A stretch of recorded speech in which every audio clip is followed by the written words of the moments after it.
मन की आवाज प्रतिज्ञा। शक्ति केसर को मारने की पूरी प्लानिंग बना लेता है ताकि वो आरुषि के साथ रह सके और इसीलिए पहले वो केसर को नशे की दवाई देता है जिससे केसर बेहोश हो जाती है। उसके बाद वो उठाकर ले जाता है जहाँ पर उसने गड्ढा खुनवाया होता है और वहाँ पर एक ताबूत लाकर भी रखा होता है उसने, और वो ताबूत में ले जाकर उसे डालने की कोशिश करता है। लेकिन दादी उसे जाते हुए देख लेती हैं और वो उसके पीछे पीछे जाती हैं कि आखिर ये किसको लेकर गया है, और उन्हें दूर से दिखाई नहीं दे रहा होता है। और वो कुछ दूरी पर जाकर देखती हैं तो वो देख लेती हैं कि ये तो केसर है, और केसर को देखकर वो अपनी घंटी बजाने लगती हैं।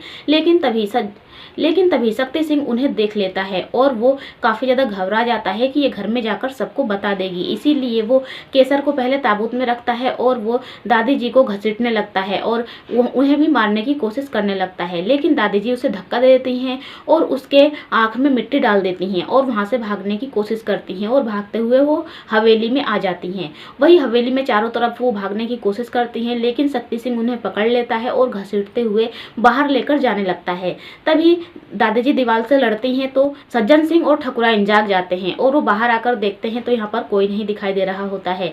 तभी सज्जन सिंह कहता है ठकुराइन से कि अरे तुम्हें पता है ना कि आज शक्ति कौन सा काम कर रहा है, तो तुम यहाँ पर क्या कर रही हो, चलो अंदर चलते हैं वरना उसकी काम में रुकावट आ जाएगा। इतने में वो देखते हैं कि आरुषि बाहर की तरफ जा रही है और वो कहते हैं कि अरे आरुषिया तू कहाँ जा रही है।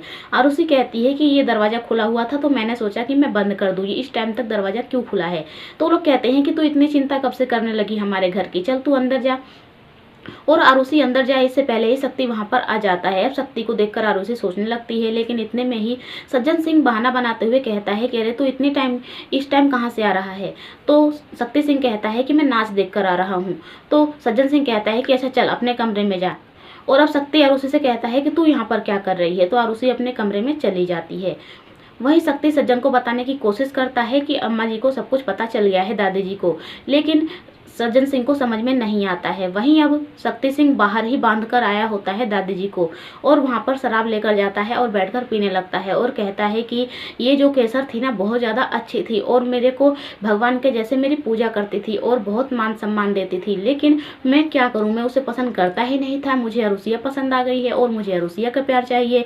एक ये है कि मेरी इतनी ज़्यादा पूजा करती है और एक अरुषिया है कि इतना ज़्यादा नौटंकी करती है।